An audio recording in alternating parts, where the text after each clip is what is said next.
Es una enfermedad grave, crónica, progresiva, de manejo complejo y poco frecuente. En España afecta a unas 15 personas por cada millón de habitantes. Son aproximadamente 3.600 pacientes.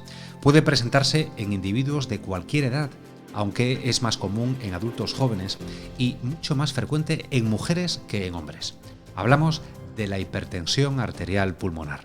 Con este episodio queremos reclamar más investigación y mejor información, dar voz a todas las personas que sufren esta patología y demandar mejoras que propicien un diagnóstico más temprano y faciliten la prescripción de los tratamientos más adecuados para cada paciente. Hoy se conmemora el Día Mundial de la Hipertensión Arterial Pulmonar y Date un Respiro desea colaborar en la divulgación de esta enfermedad y en dar visibilidad a las personas que la padecen. Sé bienvenido, sé bienvenida, esto es Date un Respiro.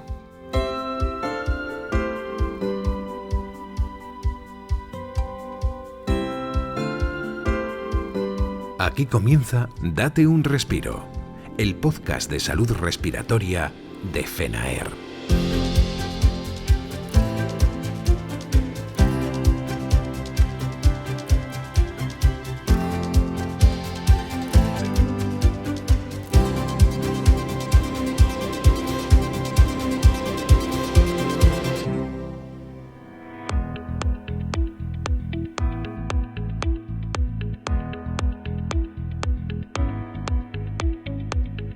Falta de aire o presión en el pecho, fatiga, debilidad o mareos son los síntomas más habituales con los que conviven los afectados de hipertensión arterial pulmonar, una patología que no tiene cura, pero sí tratamientos que mejoran las perspectivas y la calidad de vida. Los síntomas pueden confundirse con otras patologías y ello, junto a su condición de baja prevalencia, hace que el diagnóstico pueda tardar hasta 2 años en llegar después de los primeros síntomas. La demora en el diagnóstico retrasa también el inicio de un tratamiento que pierde efectividad si la enfermedad está ya muy avanzada. Mejorar el diagnóstico es una de las principales demandas que plantean los pacientes con hipertensión arterial pulmonar. Pero además de las demandas de los pacientes, hoy conoceremos la enfermedad y sus manifestaciones de manos de algunos de sus principales protagonistas, es decir, los pacientes y los profesionales de la salud.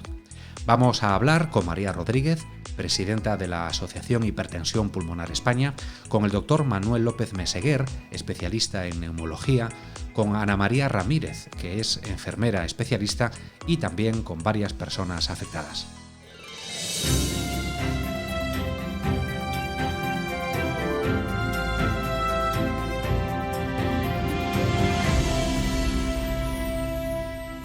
La manera más efectiva de conocer tu propia enfermedad y de canalizar las demandas de los pacientes es sin duda el asociacionismo.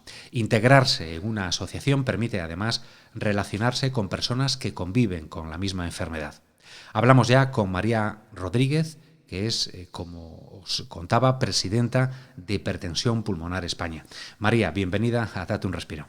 Hola a todos y encantada de estar aquí con vosotros. Una persona con hipertensión arterial pulmonar, ¿qué problemas y limitaciones suele tener? Bueno, primero de todo, decir un poco que la hipertensión pulmonar, que es una gran desconocida, es una enfermedad grave, limitante y muy desconocida, ¿no?, a nivel social, que es progresiva y que a día de hoy no tiene una cura. Que conlleva un gran impacto en la vida diaria, tanto a nivel psicológico, funcional y social, laboral, económica, ¿no? Vivir con hipertensión pulmonar, pues bueno, nos supone un gran esfuerzo con las grandes fluctuaciones que tiene en el día a día.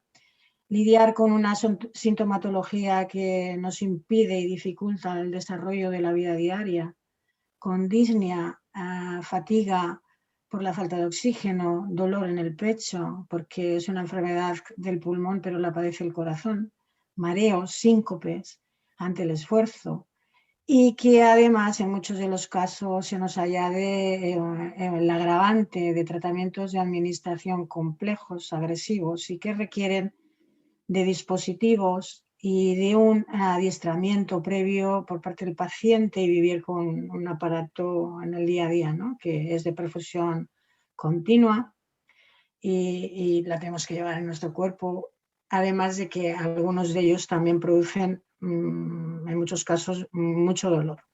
María, ¿qué demandas plantean a las administraciones los pacientes de vuestra asociación?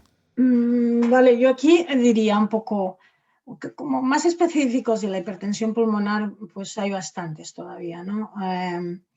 Como por ejemplo la detección precoz de la enfermedad, que se tarda mucho, como media se tarda entre 1 a 3 años todavía a día de hoy, porque se confunden con sintomatologías propias o compartimos con otras enfermedades respiratorias o incluso psicológicas, ¿no?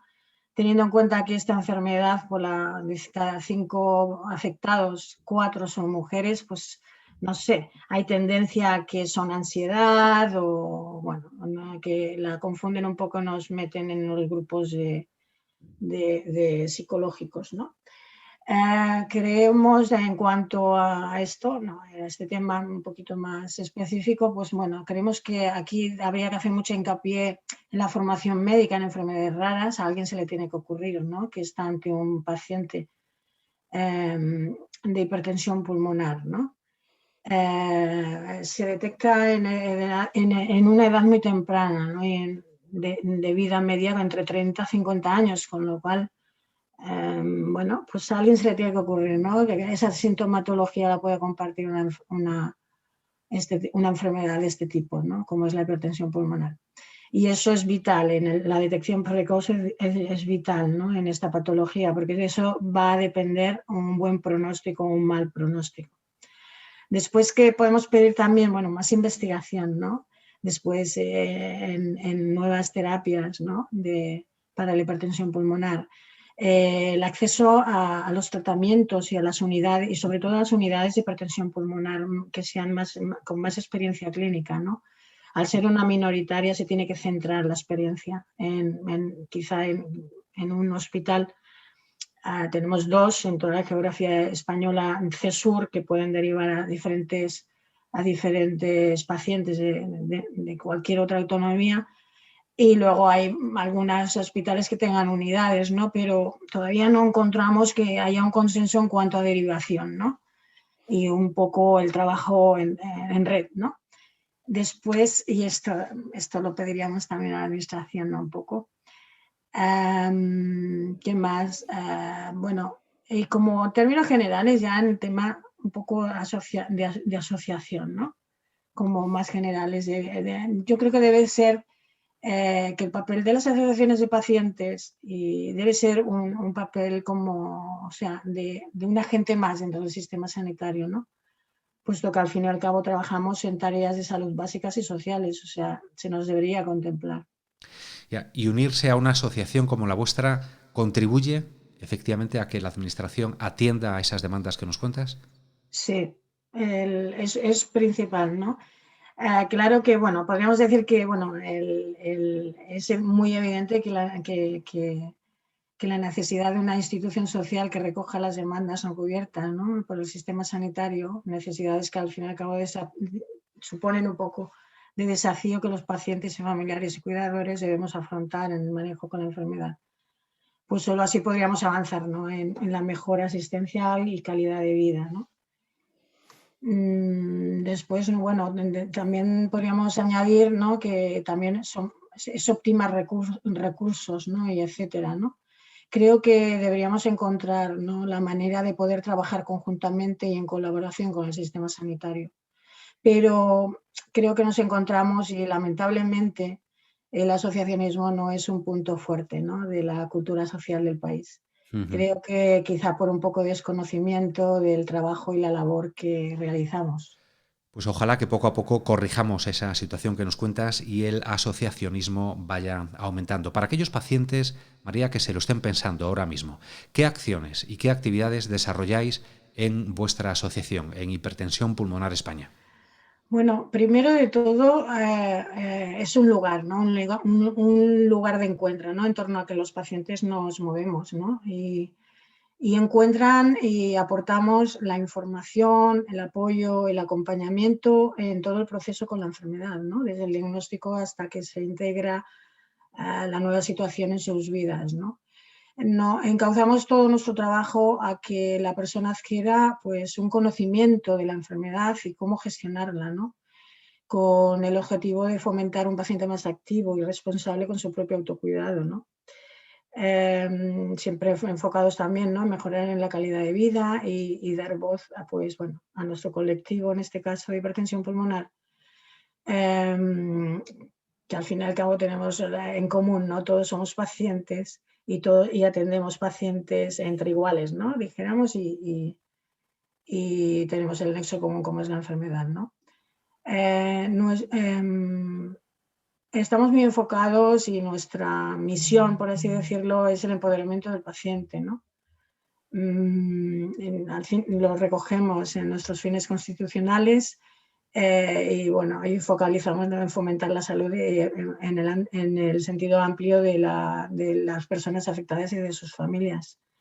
Nuestras líneas de actuación están enfocadas en la persona, ¿no?, contemplada desde los 3 pilares de la salud, ¿no?, el biopsicosocial, y fomentando su nivel asistencial, laboral y social. Aquí bueno, pues encauzamos un poco y dirigimos nuestro trabajo, ¿no?, a un paciente más activo, empoderado y más que se sienta como parte implícita del proceso con la enfermedad y se implique en la toma de decisiones consensuadas con el médico, en participar en los ensayos clínicos, sobre todo en la gestión con la enfermedad, ¿no?, que sea partícipe de ella, implicado en ella. María Rodríguez, ha sido un placer. Gracias por tu intervención en Date un Respiro. Muchas gracias a vosotros y a todos. Hasta otra ocasión. Estás escuchando Date un Respiro, el podcast de salud respiratoria de FENAER.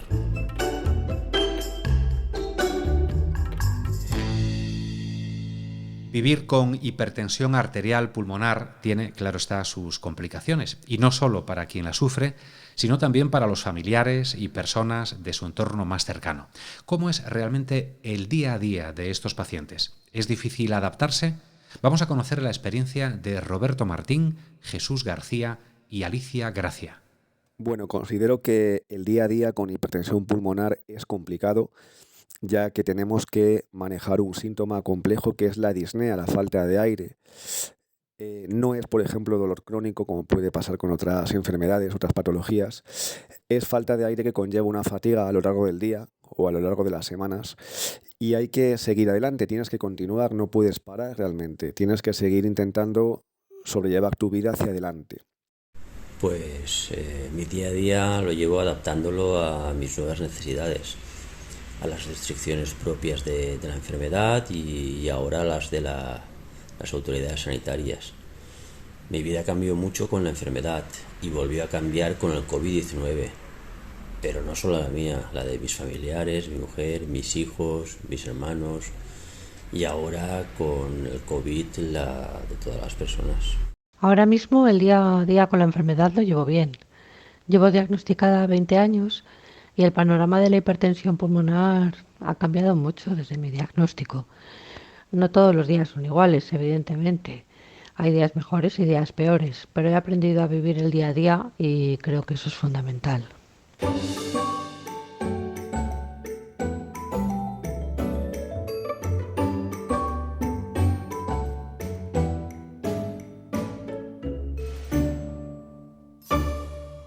Seguir adelante, adaptarse y aprender a vivir el día a día. La actitud es clave. Pero coincidiendo con lo que nos decía la presidenta de Hipertensión Pulmonar España, también para Roberto, Jesús y Alicia, contar con una asociación de pacientes con el mismo problema es fundamental. Por eso considero que es muy importante apoyarte, si es lo que quieres, con asociaciones, porque vas a conocer gente con tu misma problemática, que son los que realmente te van a entender. Quizás puedas tener el apoyo en la familia o en el contorno más cercano a ti, pero realmente la gente que te va a entender van a ser tus compañeros de asociaciones. El papel de las asociaciones es muy importante, tanto para recibir información de primera mano de personas que están en una situación parecida a la tuya, puesto que en el hospital, centro de salud, etcétera, te informan de lo que te informan. Pues dependen primero del poco tiempo del que disponen los profesionales de tu especialidad, así como del poco conocimiento que hay de las enfermedades raras por parte del resto de profesionales, tanto que en la mayoría de ellos no saben ni que existen, las confunden con otras, etc. También para recibir apoyo de los mismos pacientes. Son al fin y al cabo los que de verdad entienden, al padecer las mismas incompresiones, las mismas faltas de información que tú padeces. Si es muy importante el apoyo familiar, tanto más lo es el que te proporciona el saber que no estás solo, que hay gente que está en tu misma situación, y muchos de ellos han pasado por lo que tú estás pasando ahora y por lo que puedas pasar en un futuro. Esto te sirve para empoderarte, para no pasar por situaciones muchas veces desagradables por las que ya han pasado otras personas. El papel de la asociación lo valoro muy positivamente. La asociación ha jugado un papel muy importante en mi vida. Encontrar a personas que entiendan lo que me está pasando y con las que poder hablar ha sido clave. De hecho, yo misma soy voluntaria en la asociación, aportando toda mi experiencia para que las personas que llegan hasta nosotros sepan que, a pesar de ser una enfermedad incurable, se puede salir adelante.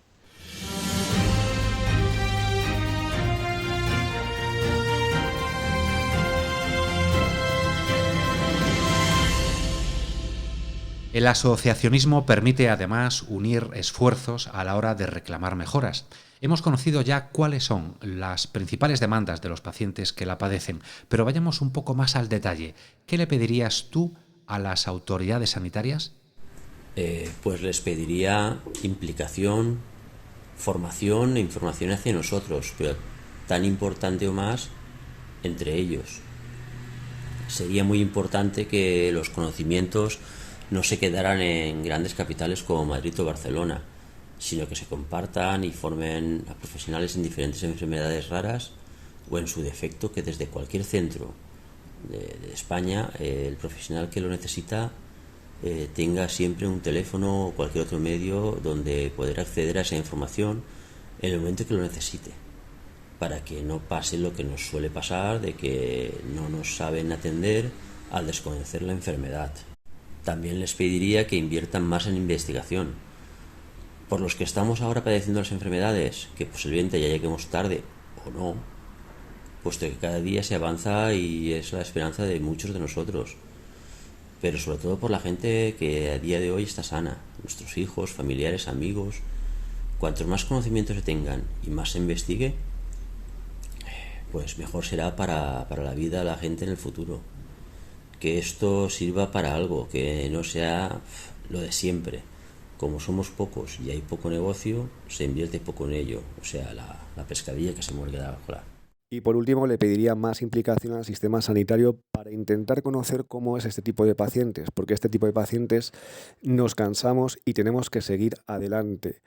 Por tanto, surge un perfil de persona, de paciente, que a lo mejor requiere unas necesidades más concretas. A los responsables del sistema sanitario y a las administraciones públicas les pediría que tengan más en consideración a las asociaciones de pacientes. Ahora mismo creo que están infravaloradas y creo que son fundamentales en la sociedad, ya que en muchos casos llegan donde el Sistema Nacional de Salud no llega. Además, les pediría también que nos facilitaran el acceso a unidades de hipertensión pulmonar, ya que se trata de una enfermedad compleja que requiere atención por parte de un equipo multidisciplinar. Y a la sociedad en general les pediría sobre todo comprensión. La hipertensión pulmonar es una enfermedad que no se ve a simple vista, pero eso no significa que no estemos enfermos.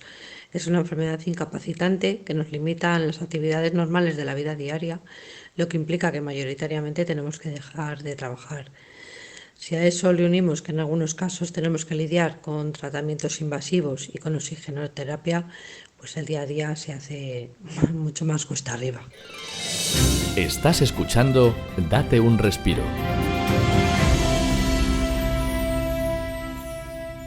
Gracias a María, Roberto, Jesús y Alicia sabemos ya un poco más sobre qué supone vivir con hipertensión pulmonar.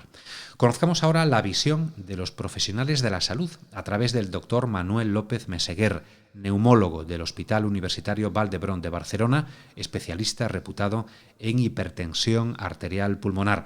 Doctor, bienvenido a Date un Respiro. Hola Luis, muchas gracias. La hipertensión pulmonar, además de ser una enfermedad de las llamadas raras o poco frecuentes, suele tardar en diagnosticarse. ¿Por qué esa tardanza? Bueno, esto se debe a dos factores principalmente. Uno, el que has comentado, que es una enfermedad rara y, bueno, pues por definición nunca es la primera en la que piensa el médico, ¿no? Cuando se encuentra ante un paciente que le explica unas molestias. Y la segunda es que estas molestias suelen ser poco específicas, ¿no? Los pacientes son poco específicas y van apareciendo de forma muy insidiosa, progresivamente, poco a poco, ¿no? Es esta dificultad para ir haciendo esfuerzos que cada vez se va incrementando, esta falta de aire, ¿no? Principalmente. Y además es una enfermedad que, aunque ya sabemos que afecta a un amplio rango de edad y también a personas pues ya en la madurez o a personas mayores, pero es una enfermedad que tradicionalmente se ha entendido que era como una enfermedad de personas jóvenes. Entonces, si se presenta en la consulta una chica joven, aparentemente sana, con una vida activa, contando unas molestias de que a veces se cansa un poco, de que a veces tiene palpitaciones, ¿no? Que esto le viene pasando desde hace meses, pues la verdad es que es fácil que si no hay un alto índice de sospecha por parte del médico y no está verdaderamente alertado de que esta enfermedad es una posibilidad, pues se vaya pasando por alto hasta que ya está plenamente instaurada y en una situación de gravedad, ¿no? Que las manifestaciones pues, son mucho más evidentes. Y una vez diagnosticada, ¿los pacientes tienen tratamientos realmente efectivos a su alcance? Sí, sin duda. Además, bueno, esto se puede decir que es directamente la enfermedad respiratoria para la que más medicamentos han aparecido en las últimas 2 décadas, si queremos redondear, y de las enfermedades así en general, ¿no? Es de las que se ha hecho con un arsenal de fármacos más completo en los últimos años y que atacan a distintas vías patogenéticas, ¿no? O sea, en distintos puntos de las vías en las que se desarrolla la enfermedad. También hay que decir que no por eso deja de ser una enfermedad, como muchos de los oyentes de vuestro podcast sabrán, que es una enfermedad seria, es una enfermedad grave y es una enfermedad progresiva. Y es una enfermedad que ya hemos comentado, afecta a gente joven, ¿no? O sea, hay que poner toda la carne en el asador cuando hablamos de tratar esta enfermedad. Y estos tratamientos, si bien son efectivos, ¿no? Que era como tú lo preguntabas, y ayudan a frenar la enfermedad, a mejorarla mucho, a dar pasos atrás en el progreso de la enfermedad y a devolver al paciente a una situación clínica pues muy satisfactoria, con buena calidad de vida y con un recorrido muy largo. Pero es verdad que no son tratamientos curativos. No son tratamientos curativos. Entonces, esto nos obliga a hacer un control estricto del paciente con las pruebas que sean necesarias para ver que verdaderamente se va manteniendo en esta situación de buen control de la enfermedad que nos tiene tranquilos a todos. ¿Y el trasplante, doctor, es una opción o no? Bueno, sin duda. De hecho, esto engancha con cómo te iba respondiendo la pregunta anterior. Tenemos tratamientos que son efectivos, pero que no van a curar la enfermedad, que nos van a ayudar a convertirla, a cronificarla probablemente, ¿no? Como otras muchas enfermedades. Pero volvemos al hilo que ya me estoy haciendo un poco pesado, pero que yo creo que es muy importante para entender conceptualmente cómo es esta enfermedad.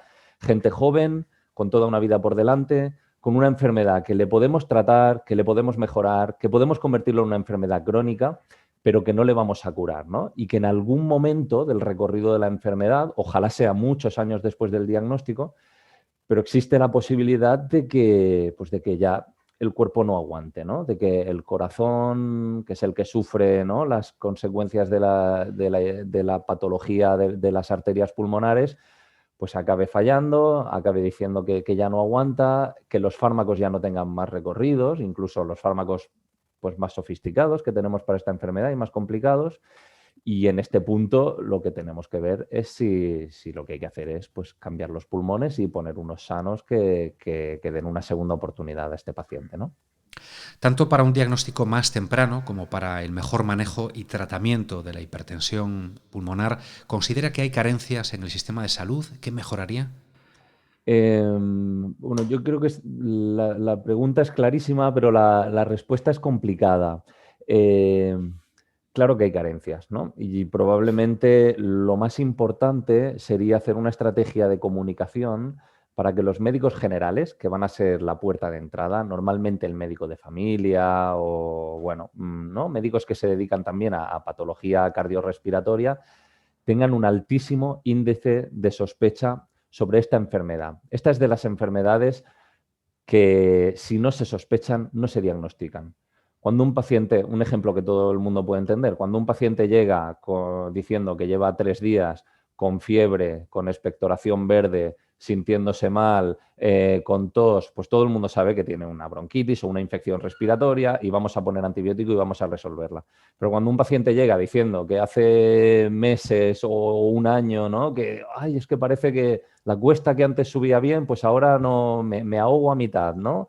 O es que por las noches me dan palpitaciones, o es que el otro día me mareé sin saber esto. Si el médico no sabe que existe una enfermedad que se llama hipertensión arterial pulmonar, que afecta a gente joven, hace gente que por lo demás puede parecer que es gente sana, y no empieza a tirar del hilo por ahí, ¿no? Y pedir una ecocardiografía, que suele ser la exploración que destapa el diagnóstico muchas veces, va a ser difícil. Entonces, centrándome en la respuesta a tu pregunta, una estrategia de formación, de comunicación, de estar alerta, yo creo que es muy importante.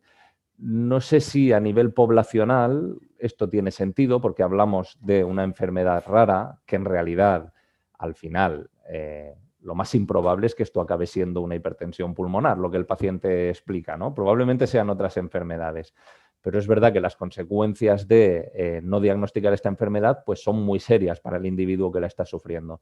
Entonces, quizá una estrategia de educación a la población general, como puede tener sentido en otras enfermedades más prevalentes, no está justificada porque crearía más alarma que no beneficio, pero sí a nivel profesional tiene sentido. Por lo demás, tenemos un sistema de salud que, centrado en la hipertensión pulmonar, yo creo que está muy bien organizado. Tenemos un sistema piramidal que en la cúspide están los centros de excelencia y de referencia, ¿no? A los que cualquier centro secundario en el manejo de esta enfermedad pues se puede dirigir. Y yo creo que esto está, en este sentido, muy bien organizado. Todas las pautas y el camino que se tiene que seguir para diagnosticar la enfermedad. ¿Y a los pacientes qué recomendaciones les puede hacer para controlar su enfermedad y disfrutar de la máxima calidad de vida? Bueno, la recomendación principal es que estén muy bien vinculados a su centro de referencia para la hipertensión pulmonar y que intenten tener la mejor relación con sus médicos, ¿no? y dejarse aconsejar por ellos. Yendo a lo concreto, aparte de lo evidente, ¿no? De cumplir con las medicaciones que se le propongan, ¿no? Yo creo que el seguir unos hábitos de vida saludables es esencial. Esto también puede parecer un poco de perogrullo, pero es que en las enfermedades respiratorias esto tiene un sentido especial, y es que es muy importante que los pacientes tengan una buena condición física.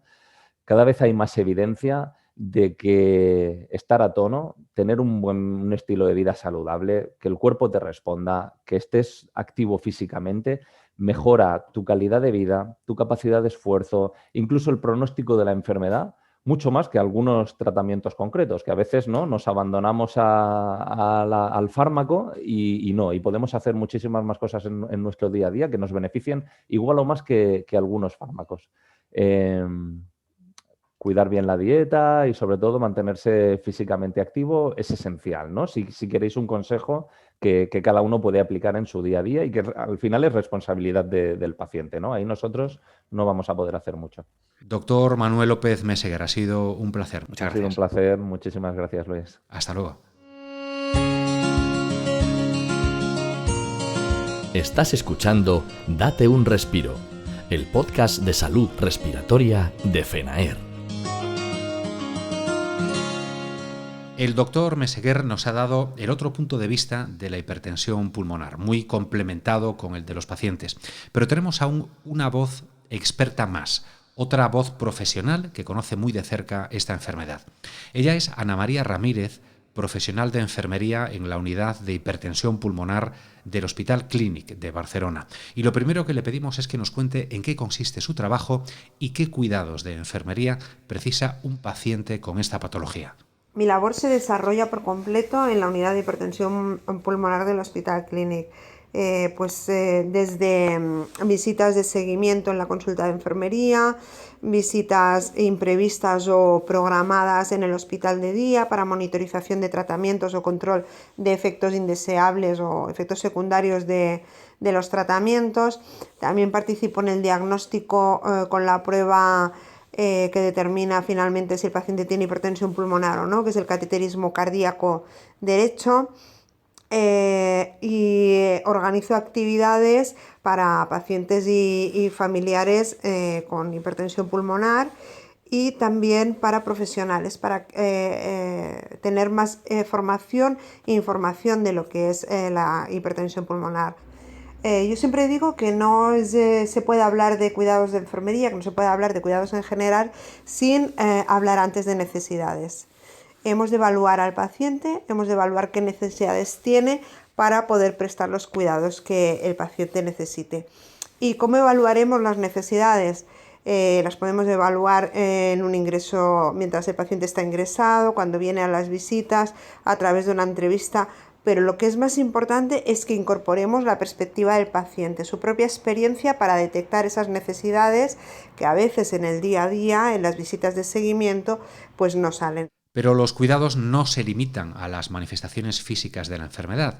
Como en muchas otras patologías, la mente también precisa atención. Al cuidado psicológico y el cuidado emocional del paciente con hipertensión pulmonar y su familia es súper importante. En los últimos tiempos han salido publicados numerosos artículos que hablan del desgaste emocional y el apoyo psicológico que hay que ofrecer a estos pacientes y a sus familias. Sin embargo, yo me pregunto, me hago una serie de preguntas, ¿no? ¿Debemos esperar a que el paciente lo solicite? Por parte de los profesionales hablo siempre, ¿eh? Debemos esperar a que lo solicite, debemos ofrecerlo en el momento del diagnóstico. ¿En qué momento deberíamos ofrecerlo? ¿Y cuál sería el mejor recurso? Quizás sería importante, ¿no?, profundizar en este tema. Preguntas muy interesantes las que plantea Ana María Ramírez, pero hay otro aspecto que preocupa a esta profesional y que también mencionó antes el doctor Meseguer. Es la necesidad de una buena formación en esta enfermedad para el personal sanitario. Como profesional me preocupa el paciente con hipertensión pulmonar cuando debe acudir a un servicio de urgencias de cualquier hospital o a un hospital de día por un efecto secundario de su medicación, o ha de acudir a un ingreso hospitalario bien por su propia enfermedad, por un efecto secundario o una descompensación o por cualquier otro motivo. Me preocupa porque los profesionales de enfermería a veces no tenemos la formación suficiente para el manejo del paciente con hipertensión pulmonar. Es un paciente que en realidad no solo es compleja su enfermedad, sino además es complejo su tratamiento. No hablemos ya si además tiene tratamientos con prostaciclinas subcutáneas o intravenosas. Esto ya son palabras mayores a la hora del manejo.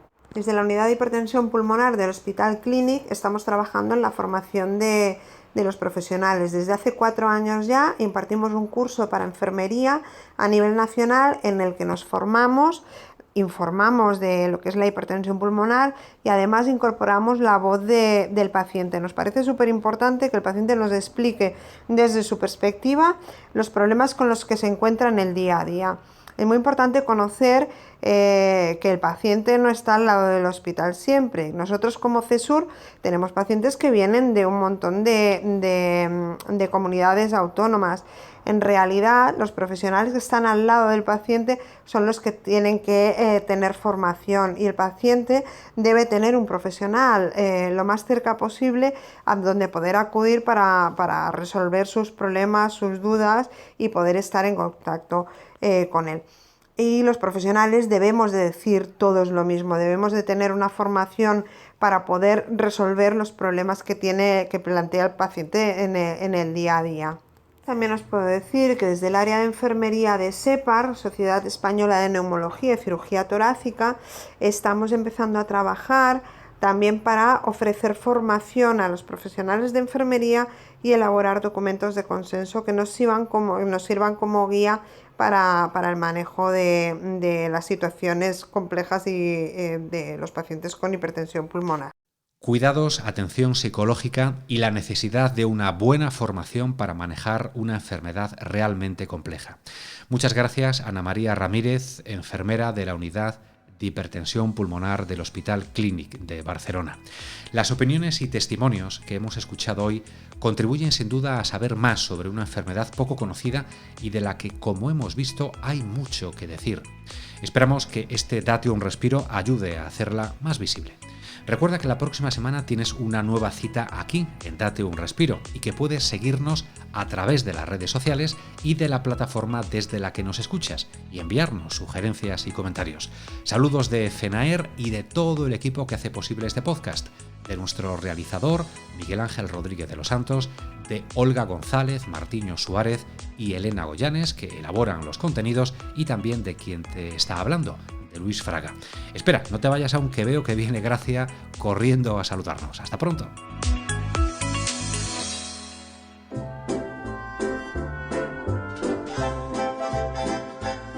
Ay, sí, hola. Que no quería yo irme sin saludarte, aunque fuera un momentito. Pero es que estaba tan interesante todo esto que nos han contado de la hipertensión arterial pulmonar, que es que tampoco quería interrumpir. Que hay que ver qué bien han hablado la presidenta de la asociación, los pacientes, el doctor Meseguer y la enfermera, ¿eh? Qué bien saber más de esta enfermedad. Porque al ser de esas raras, pues cuanto más se conozca y se investigue y se difunda, pues mucho mejor, ¿no? Que además, lo peor que tiene es que al ser tan rara, pues se tarda mucho en diagnosticar. Aún me acuerdo yo de lo de Prudencio. Prudencio es un vecino de mi edificio, un chico majísimo. Y resulta que hace años estábamos un día en una reunión de vecinos de esas y se empezó a poner mal, pero malito. Le faltaba el aire, le dolía el pecho y se mareó, pero mucho, ¿eh? Y él, como es muy prudente, que yo no he visto persona tan fiel a su nombre en mi vida, pues no quería que hiciéramos nada, por no molestar. Pero nosotros llamamos a emergencias, ¿cómo lo íbamos a dejar así? Y vinieron bastante rápido, ¿eh? Total, que lo metieron en su casa y nosotros todos, claro, fuera esperando. Y al rato salió el médico que lo atendió. ¿Y qué nos dijo? Pues que Prudencio tenía un cuadro de ansiedad. Que lo mejor fue la del quinto diciendo, anda, un cuadro de ansiedad, mi pintor favorito. Mira, a cuadros nos quedamos todos los demás, como casi siempre con esa. En fin, que hasta 2 años después no le dijeron a Prudencio que lo suyo era hipertensión pulmonar. Y claro, hasta entonces lo que sufrió. Pero ahora, desde que sigue un tratamiento, pues lo lleva mejor. Por cierto, estoy pensando que le voy a decir que escuche este podcast de hoy, que le va a venir muy bien. Voy a llamarlo, a ver si lo pillo. Bueno, te veo la próxima semana, ¿vale? ¡Hala, chaito!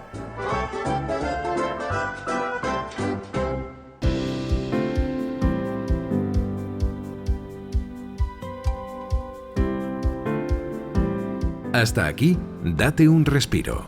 Recuerda que puedes mandarnos mensajes de audio de WhatsApp al teléfono 624-201-909 y dejarnos tus sugerencias o preguntas. Date un Respiro, el podcast de salud respiratoria de FENAER.